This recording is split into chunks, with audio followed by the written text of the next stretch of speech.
بسم اللہ الرحمن الرحیم۔ ما قبل میں اصحاب کہف کا اجمالی ذکر آیا تھا، اس اجمالی ذکر کو اب تفصیلاً بیان کیا جا رہا ہے، مفصل انداز میں بیان کیا جا رہا ہے۔ تو مجمل کی یہ تفصیل ہے۔ نحن نقص سے، نحن نقص علیک نبأہم بالحق، اور ہم تمہارے سامنے ان کی ٹھیک ٹھیک خبر سناتے ہیں۔ قصے کے طور پر کسی خبر کو بیان کرنا، اس کے لیے قصہ یقصو اس سے یہ آتا ہے نا۔ اور جس کے سامنے قصہ بیان کیا جائے، جس کو بتایا جائے، تو اس کو علا سے بیان کرتے ہیں، ہے نا۔ متعدی علا کے ذریعے سے یہ ہوتا ہے۔ اب یہاں پر ہے نبأ، نبأ کسے کہتے ہیں، ہے نا۔ تو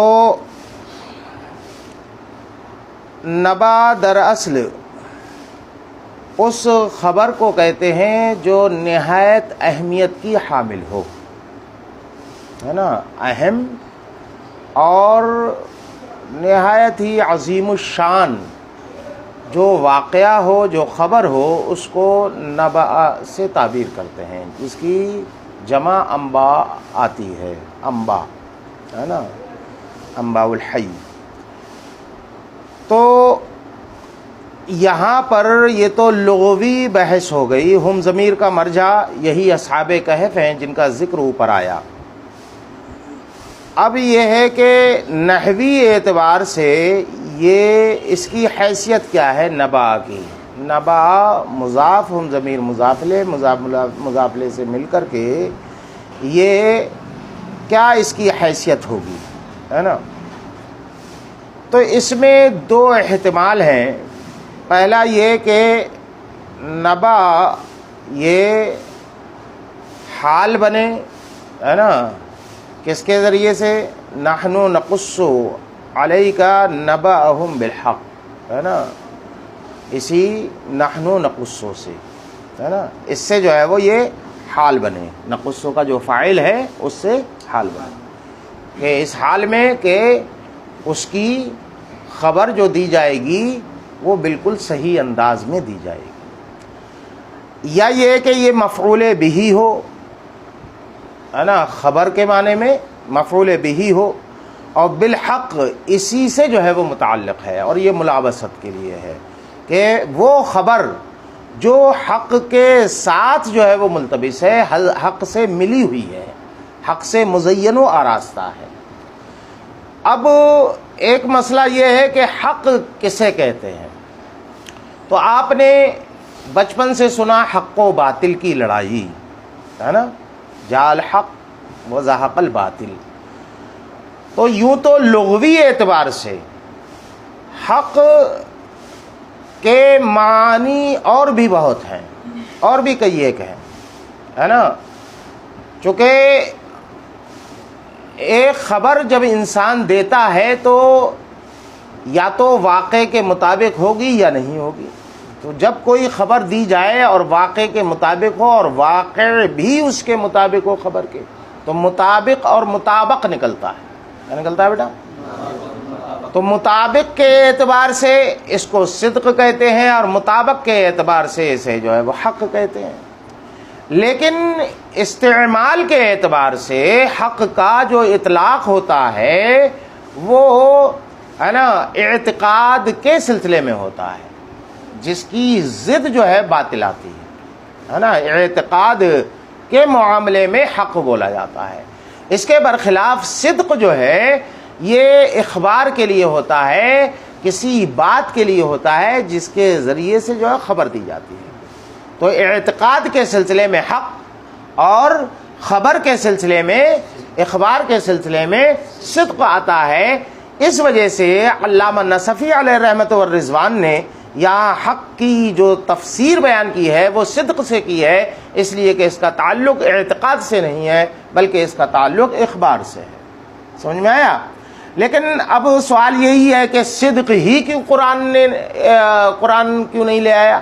قرآن میں صدق ہی کیوں نہیں آیا؟ تو اس میں ایک ہے نا ایک راز ہے، اور وہ راز یہ ہے کہ ہونا تو صدق ہی چاہیے، صدق کے بجائے حق لانا، چونکہ صدق کے مقابلے میں حق کا پایہ بلند ہوتا ہے نا۔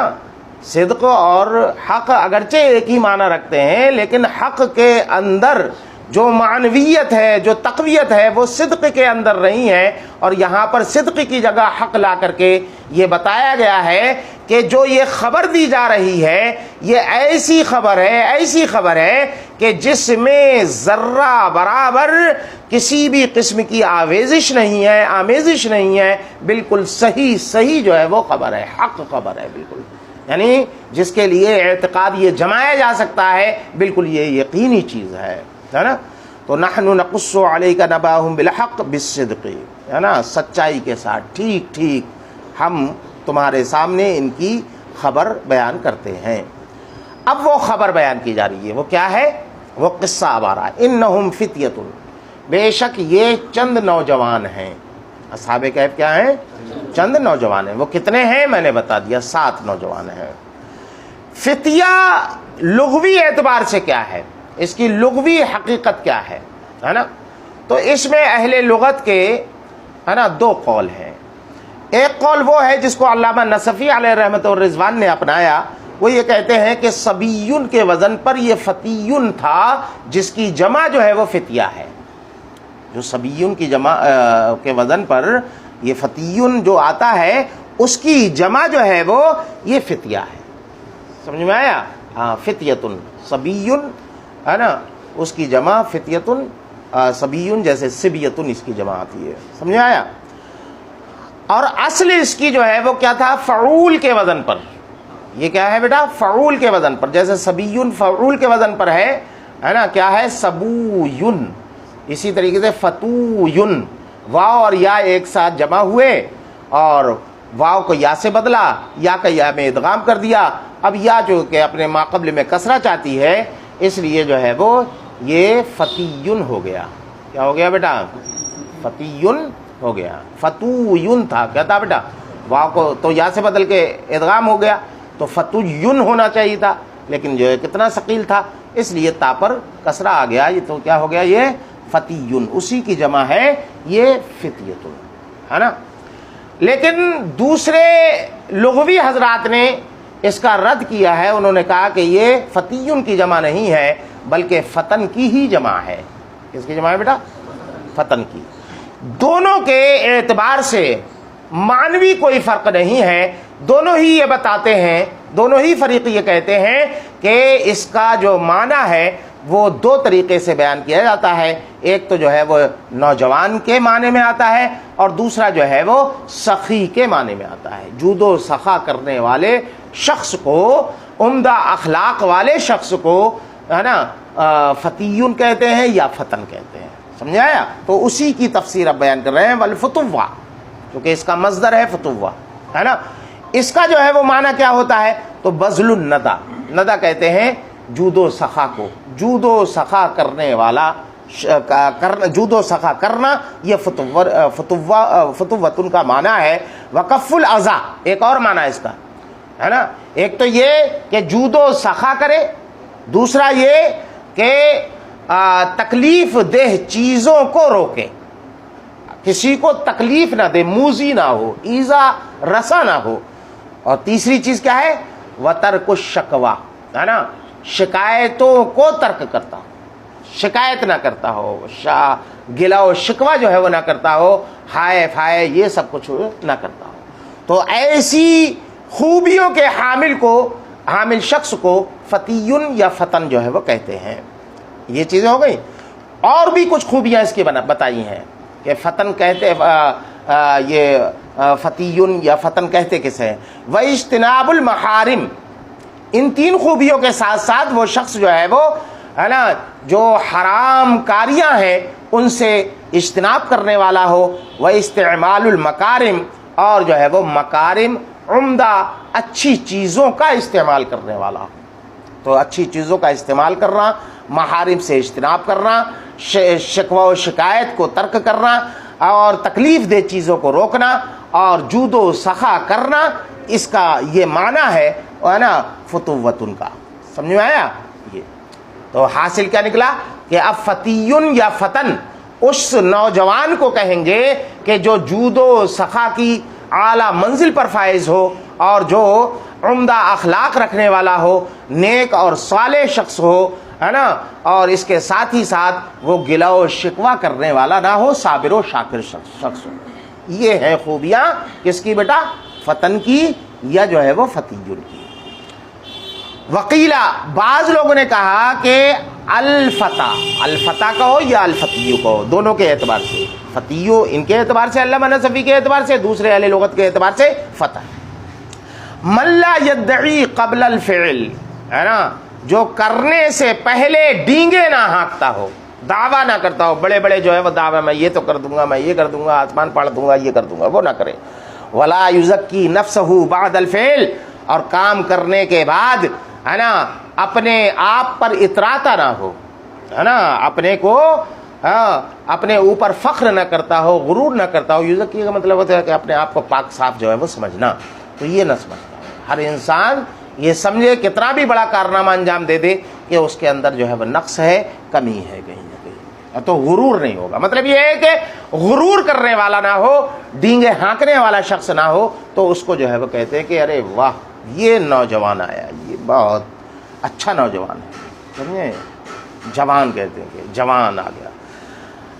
آمنوا بربہم، تو یہ چند نوجوان ہیں کہ جو اپنے رب پر ایمان لائے، وزدناہم ہدا، اور ہم نے ان کو ہدایت بڑھائی، ہے نا، بڑھائی کیا؟ ہدایت، ان کو بڑھایا کس کے اعتبار سے؟ ہدایت کے اعتبار سے۔ کس کے اعتبار سے بیٹا؟ آپ نے شرح عقائد وغیرہ میں پڑھا ہوگا، عقائد کی کتابوں میں، کہ ایمان کمی اور زیادتی کو قبول نہیں کرتا، سمجھے، کمی اور زیادتی کو قبول نہیں، یعنی نفس ایمان جو ہے، یہ کیفیت نفسانیہ جو ہے، یہ کمی اور زیادتی کو قبول نہیں کرتی کہ تمہارا ایمان جو ہے وہ، ہے نا، پاؤ بھر کا ہو، اس کا آدھا کلو کا ہو، اس کا 1 کلو کا ہو، ایسا جو ہے وہ نہیں ہو سکتا۔ ایمان یہ تصدیق، نفس ایمان جو ہے وہ تصدیق بالقلب کا نام ہے، اس میں کمی اور زیادتی نہیں ہوتی۔ البتہ یہ جو ہے وہ ضعف اور قوت کو قبول کرتا ہے نا، کسی کا قوی ہوتا ہے اور کسی کا کمزور ایمان ہوتا ہے۔ ظاہر سی بات ہے کہ انبیاء کرام کا جو ایمان ہوگا، اس کی جو پختگی ہوگی، وہ عام لوگوں کے ایمان میں وہ پختگی تو نہیں پائی جا سکتی۔ جو صحابہ کرام کے ایمان میں پختگی ہو سکتی ہے، وہ ہمارے اور آپ کے ایمان میں نہیں ہو سکتی۔ پتہ چلا قوت و ضعف کو تو قبول کرے گا، ہے نا، لیکن کمی اور زیادتی کو قبول نہیں کرے گا۔ جیسے کہ جو ہے وہ سواد اور بیاض ہے، کہ یہ ایسی، ہے نا، چیزیں ہیں کہ نفس سواد، نفس بیاض جو ہے وہ ایک سا ہے، لیکن اس میں ضعف اور قوت جو ہے وہ یہ قبول کرتے ہیں کہ کچھ سفیدی بہت زیادہ ہوتی ہے، جس کو کہتے ہیں دودھیا ہے، بالکل سفید براق ہے، کچھ کالا پن بہت زیادہ ہوتا ہے، کالا ریٹھا ہے، کالا ریٹھا بالکل ایک دم، ہے نا، اور کچھ جو ہے کہ اندر جو ہے وہ بھورا پن ہوتا ہے، کالے، اتنا کالا نہیں ہوتا، اتنا کالیا وہ نہیں ہوتا، ہے نا۔ اسی طریقے سے سفیدی بھی جو ہے وہ کچھ مٹیالی قسم کی ہوتی ہے، دھندلی ٹائپ کی ہوتی ہے۔ تو وہ شخص کہ جس نے تمام دلائل، بے شمار دلائل، ہے نا، ایمانیات سے متعلق بے شمار دلائل کا تفصیلی مطالعہ کیا ہو، اچھے انداز میں مطالعہ کیا ہو، تو اس کے ایمان میں ظاہر سی بات ہے کہ جو اضافہ ہوگا، اس کا تعلق کس اضافے سے ہوگا؟ قوت کا، ہے نا، اس کا جو ہے وہ قوی ہوتا جائے گا۔ اس کے برخلاف جس نے سنے سنوائے صرف ایمان قبول کیا، کبھی جو ہے وہ پڑھنے کی اسے توفیق نہیں ہوئی، کوئی دلیل اس کو جو ہے وہ معلوم نہ ہو سکی، تو اس کا ایمان اس کے اعتبار سے اتنا طاقتور نہیں ہوگا۔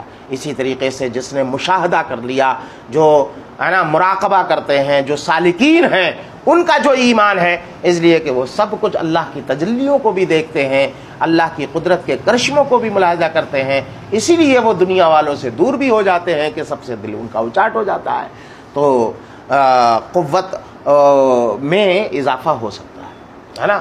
اسی لیے علامہ نصفی علیہ رحمت والرضوان نے ہدن کی تعبیر ہے نا اسی اعتراض سے بچنے کے لیے جو تفسیر کی وہ یقین سے کی ہے کہ اللہ رب العزت نے، اور جب وہ لوگ ایمان لے آئے تو ہم نے ان کے یقین میں اضافہ کر دیا، ان کا جو یقین تھا، ایمان تھا جو یقین کی منزل میں تھا، اس یقین میں اور جو ہے وہ اضافہ کر دیا، لیطمئن قلب ہے نا، جیسے کہ جو ہے وہ حضرت ابراہیم علیہ نبینا علیہ الصلوۃ والتسلیم کا واقعہ ہے۔ ان کو شک تھوڑی تھا کہ اللہ رب العزت پیدا نہیں کر سکتا، اس میں شک تھوڑی تھا، البتہ جو ہے وہ جب ان سے کہا تو انہوں نے یہی کہا کہ اطمینان قلب کے لیے، یعنی اور جو ہے وہ زیادہ اضافہ ہو جائے اس میں۔ وَكَانُوا مِنْ خَوَاصِ دقیانوس، اس وقت کا جو بادشاہ تھا دقیانوس، یہ مشرک بادشاہ تھا جو ہے ایمان والوں کو بالکل بھی قبول نہیں کرتا تھا، تو یہ لوگ جو ہے وہ دقیانوس کے خواص میں سے تھے، اس کے درباری لوگوں میں سے تھے۔ قد قذف اللہ فی قلوبہم الایمان، اللہ رب العزت نے ان کے دلوں میں ایمان کو پھینکا مطلب ایمان کو جاگزی کر دیا، پھیلا دیا ہے نا۔ اپنے حدیث پاک میں پڑھا کہ جب جو ہے وہ ایمانیات سے پر ہوتا ہے جب دل، تو اس دل میں جو ہے وہ ہے نا نور پیدا ہو جاتا ہے، اور وہ نور پورے دل میں جو ہے وہ چھا جاتا ہے۔ اسی طریقے سے جب گناہ کرتا ہے انسان تو نقطہ کالا پڑ جاتا ہے، بڑھتے معاشی کے اعتبار سے وہ کالا پن گھیر لیتا ہے پورے دل کو۔ تو اللہ رب العزت نے ان کے دل میں ایمان کی روشنی کو جاگزی فرما دیا، اور وہ روشنی چلی گئی۔ وخافا بعضهم بعضا، لیکن جو ہے وہ یہ معاملہ یہ تھا کہ کھل نہیں رہے تھے آپس میں، یہ ہر ایک انفرادی طور پر، چونکہ وہاں اتنا خوف تھا کہ کوئی اپنے ایمان کو ظاہر کرتا تو اسے یہ اندیشہ لاحق ہوتا تھا کہ بادشاہ کو نہ بتا دے یہ، اس وجہ سے یہ سب کے سب تھے تو اہل ایمان میں سے، لیکن ایمان جو ہے وہ اپنا ان لوگوں سے بھی چھپائے ہوئے تھے، آپس میں اپنے ساتھیوں سے بھی چھپائے ہوئے تھے کہ پتہ نہیں بادشاہ سے کون جاسوسی کر دے۔ تو وخاف بعضهم بعضا، ان میں سے بعض کو بعض سے جو ہے وہ اندیشہ تھا، تو انہوں نے جو ہے وہ ایک ترکیب نکالی اس کی، کیا لیخلو اسنان منا، انہوں نے جو ہے کہا کہ ہمیں چاہیے کہ ہم میں سے دو لوگ جو ہے وہ اکیلے میں جو ہے وہ جمع ہوں، خلوت میں جمع ہے نا۔ پھر کیا کریں، فَيُظْهِرُ كِلَاهُمَا مَا ہے نا يَزْمُرُ لِصَاحِبِهِ، کہ ان دونوں میں سے کوئی ایک شخص ہے نا اس چیز کو ظاہر کرے اپنے ساتھی کے سامنے جو اپنے دل میں چھپائے ہوئے ہیں، اس لیے کہ دو ہو گیا، اگر جو ہے وہ کہے گا ابھی بتا رہا ہوں تو مار لے گا، کم سے کم پکڑ لے گا، کچھ تو کرے گا۔ فَفَعَلُوا، تو انہوں نے ایسا ہی کیا۔ فَحَصَلَ اتِّفَاقُهُمْ عَلَى الْإِيمَانِ، تو معلوم یہ نکلا، نتیجہ یہ نکلا کہ ارے یہ سب کے سب جو ہے وہ ایمان پر متفق ہیں، تو ان سب کا ایمان پر اتفاق جو ہے وہ حاصل ہو گیا، سب کو پتہ چل گیا کہ ہاں ہم لوگ جو ہے وہ اہل ایمان میں سے ہیں۔ وَرَبَطْنَا عَلَىٰ قُلُوبِهِمْ، اور ہم نے ان کے دلوں کی ڈھارس بندھائی، ان کے دلوں پر باندھ دیا۔ کیا باندھ دیا؟ صبر کو جو ہے وہ باندھ دیا، ان کے دل کو صبر سے جو ہے وہ باندھ دیا، یعنی ان کے دلوں کو جو ہے وہ ہم نے مضبوط کر دیا، طاقتور بنا دیا، اور ان کے اندر جرأت پیدا کر دی اعلاء کلمۃ الحق کی، اور حق کے کلمے کو بلند کرنے کی، ان کے اندر ہم نے ہمت پیدا کر دی، حوصلہ جو ہے وہ پیدا کر دیا۔ تو ربطنا علی قلوبہم، اسی سے آپ اندازہ کر سکتے ہیں کہ یہ ربطنا جو آتا ہے، ربطہ یربطو، اس کا معنی ہوتا ہے نا رسی کو مضبوطی سے باندھنا، رسی کے ذریعے کسی چیز کو جو ہے وہ باندھنا۔ تو دل تو ایسی چیز نہیں ہے جس کو جو ہے وہ رسی سے، صبر ایسی چیز نہیں ہے کہ جس کو دل کے ساتھ ملا کر کے رسی سے باندھ دیا جائے، تو ظاہر سی بات ہے کہ یہاں پر استعارہ ہے۔ کیا ہے بیٹا؟ استعارہ ہے، یعنی کسی چیز کو رسی کے ذریعے سے مضبوطی کے ساتھ ہے نا باندھا جو جاتا ہے، تو اس سے ہے نا تشبیہ دی ہے نا دل کی طاقت کو، تقویت قلب کو، اور جو ہے وہ شدت صبر کو، ہے نا، صبر پر جمے رہنا، دل کا جو ہے وہ صابر ہونا، اس کو جو ہے وہ تشبیہ دی ہے ایک ایسی چیز سے، ایک ایسی حصی چیز سے کہ جس کو مضبوطی کے ساتھ رسی کے ذریعے باندھ دیا گیا ہو. ٹھیک ہے. اب مشبہ بھی جو تھا، ہے نا، شدت الحبل، شدت الحبل کہہ سکتے ہیں اسے، تو اس کو حذف کر دیا، مشبہ بھی کو حذف کر دیا اور مشبہ کو رکھ دیا. تو اس استعارے کو کون سا استعارہ کہتے ہیں؟ استعارہ تصریحیہ. کیا کہتے ہیں بیٹا؟ اور یہ کس میں ہے؟ فعل میں واقع ہے. تو یہ کیا ہوگا بیٹا؟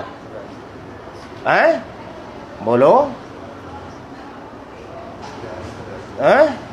تبعیہ، استعارہ تبعیہ تصریحیہ.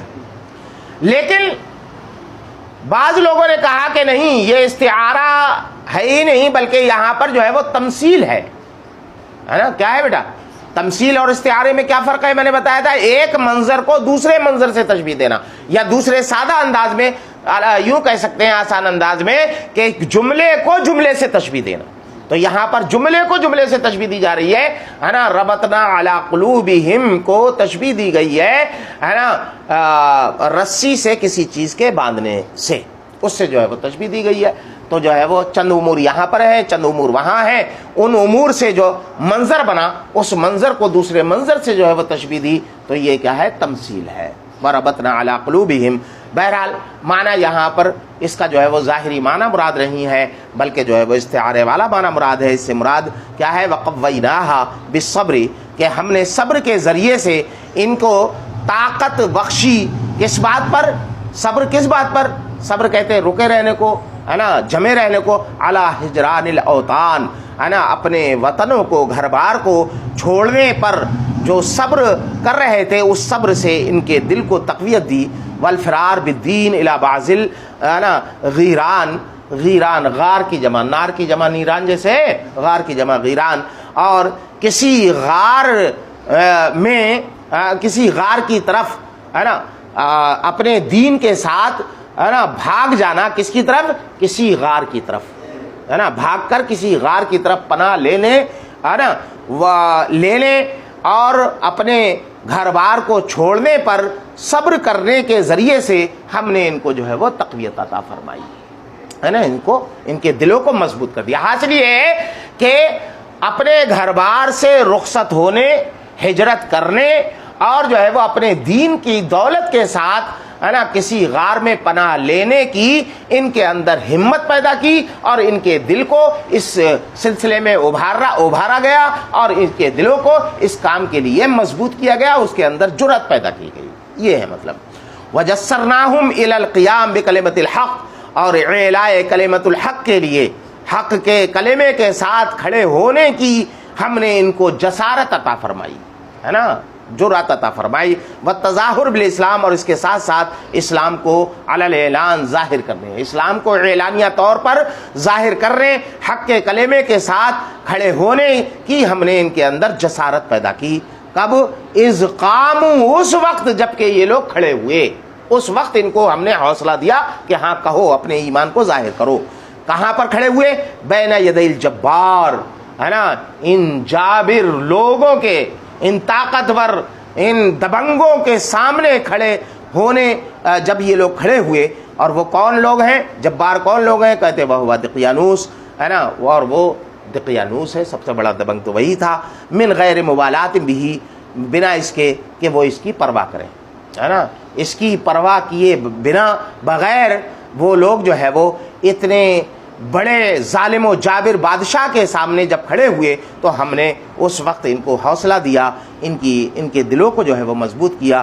حین عاتبہم علی ترک عبادت الاصنام، اور یہ کس وقت انہوں نے لاپرواہی کا مظاہرہ کیا اور اس کو خاطر میں نہیں لائے، دقیانوس کو خاطر میں نہیں لائے، اس وقت جب کہ اس نے، ہے نا، ان لوگوں پر عتاب کیا اور ان کو ڈانٹا پھٹکارا. کس بات پر؟ علی ترک عبادت الاصنام، بتوں کی پرستش کو ترک کرنے پر.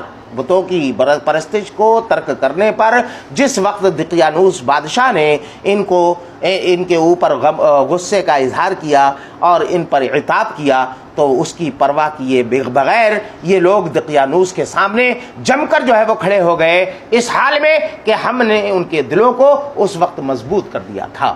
یہ ہے مطلب بیٹا، سمجھ میں آیا؟ فقالو، تو کیسے انہوں نے اعلاء کلمۃ الحق کیا، کلمہ حق کیسے بلند کیا، کس انداز میں کیا، اب اس کی تفصیل آ رہی ہے۔ تو انہوں نے کہا، یہ کھڑے ہو کر کے مضبوط دل کر کے انہوں نے کہا، ربنا رب السماوات والارض، ہمارا رب ہے نا وہی ہے جو آسمان و زمین کا رب ہے۔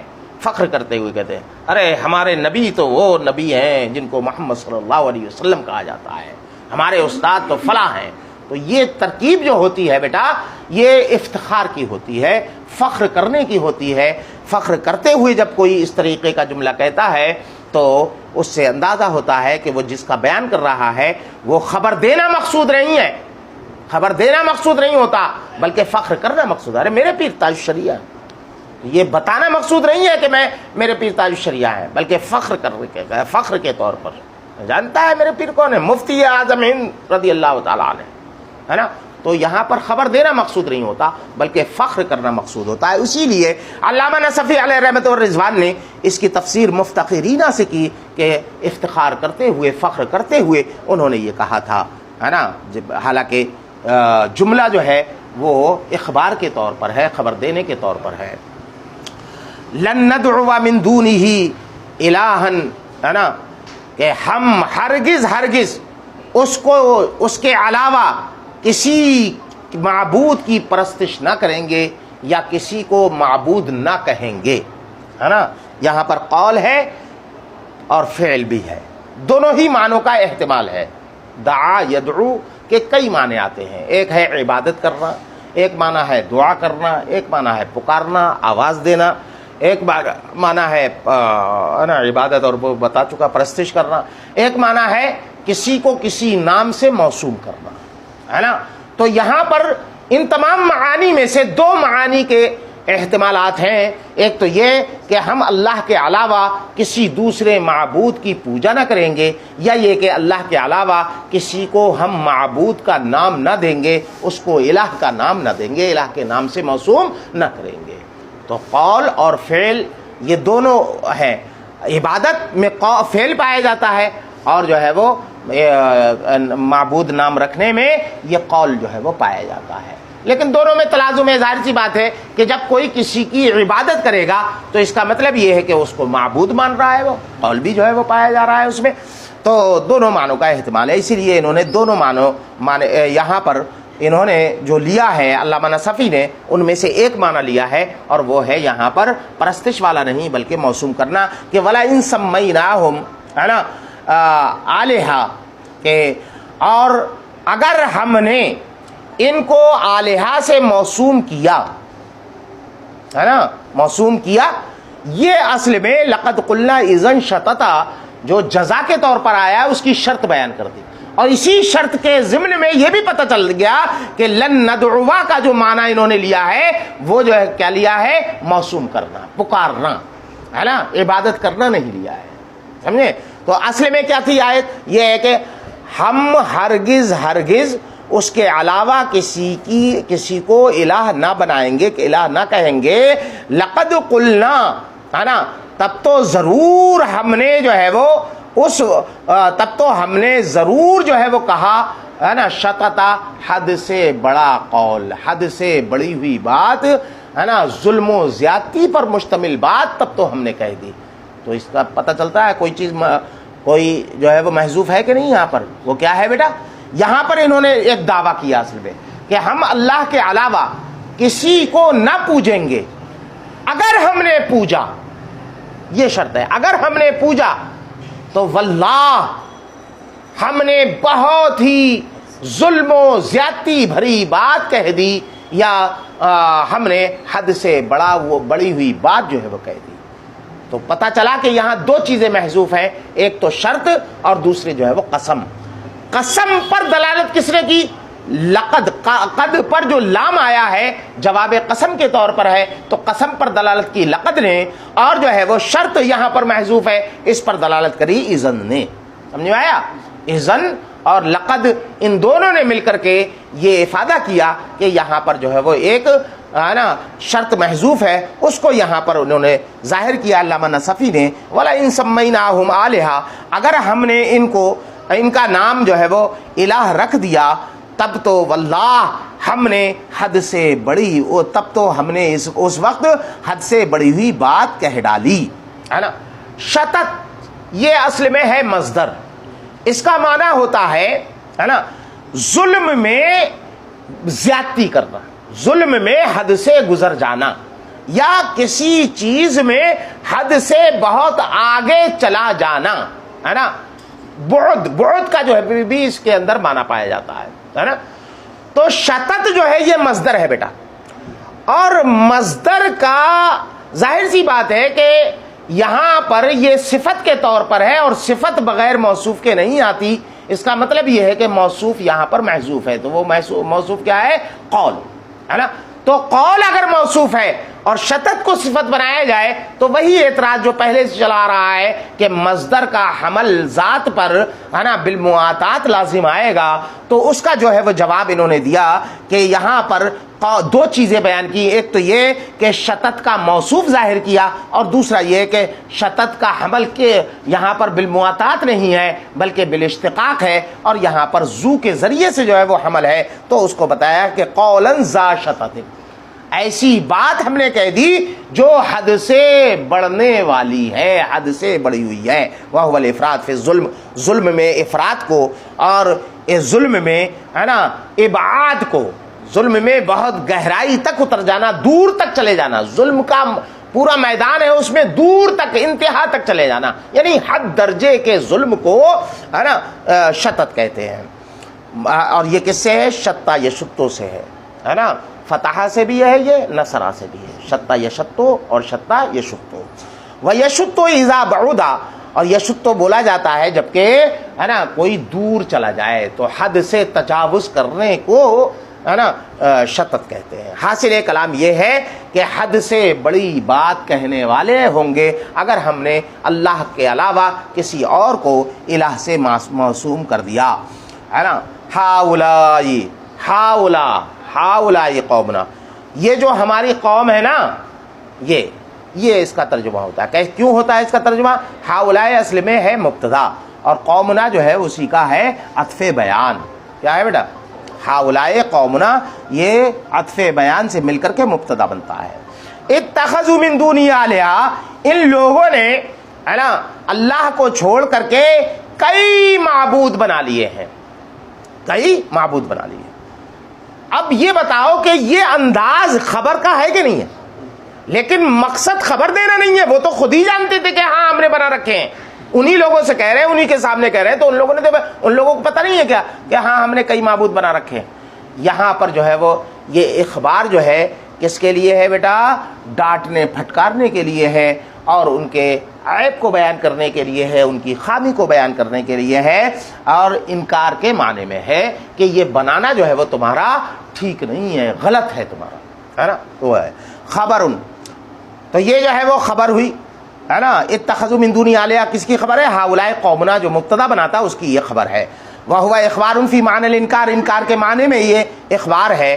اصل میں جو ہے وہ انکار اس میں پایا جا رہا ہے. لولا یاتون علیہم بسلطان بین، کوئی روشن سند اس پر کیوں نہیں لاتے؟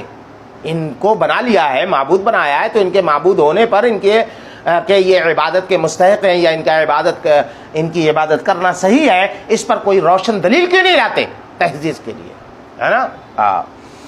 تو کہتے ہیں کہ حل یاتون علی عبادتہم، تو علیہم میں یعنی ان معبودوں پر کوئی روشن دلیل کیوں نہیں لاتے؟ مطلب کیا ہے؟ ان معبودوں پر نہیں بلکہ ان معبودوں کی عبادت پر. تو مضاف جو ہے وہ محذوف ہے، علی عبادتہم. فحذف المضاف، تو مضاف کو محذوف کر دیا گیا. بسلطان بین، بسلطان بین کا مطلب ہوتا ہے بحجت ظاہرہ، ہے نا.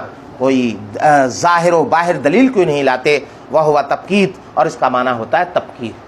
تبکیت کا جو ہے وہ مطلب ہوتا ہے کہ ایسی جو ہے وہ دلیل جو بالکل روشن ہو، بالکل جو ہے وہ ظاہر ہو، کہ جس کو دیکھ کر کے ہے نا سامنے والا بالکل خاموش ہو جائے اور وہ مغلوب ہو جائے، ہے نا، اس کو کہتے ہیں تبکیت۔ لأن الارتیان بالسلطان علی عبادت الاوثان محال، تو کہتے ہیں کہ جو ہے وہ کیوں یہاں پر ہے نا یہ تبکیت کے معنی میں اس کو لیا گیا، تبکیت کے معنی میں کیوں لیا گیا؟ کہتے ہیں کہ دیکھو کسی چیز پر دلیل کا لانا یہ مطالبہ ہے ایک طریقے کا، اور ظاہر سی بات ہے کہ مطالبہ کس پر کریں گے؟ جو چیز ممکن ہو، جس کا لانا ممکن ہو، اور ان معبودوں کی پرستش کی حقانیت پر کوئی دلیل لانا یہ جو ہے وہ محال ہے۔ تو محال کا مطالبہ کیوں کیا جا رہا ہے؟ تو کہتے ہیں کہ محال کا مطالبہ اس لیے کیا جا رہا ہے تاکہ ان پر الزامی جو ہے وہ جواب ہو جائے، اور ان کو جو ہے وہ ہے نا یہ مبہوت ہو جائیں اور جواب دینے سے عاجز ہو جائے، تعجیز کے لیے ہے،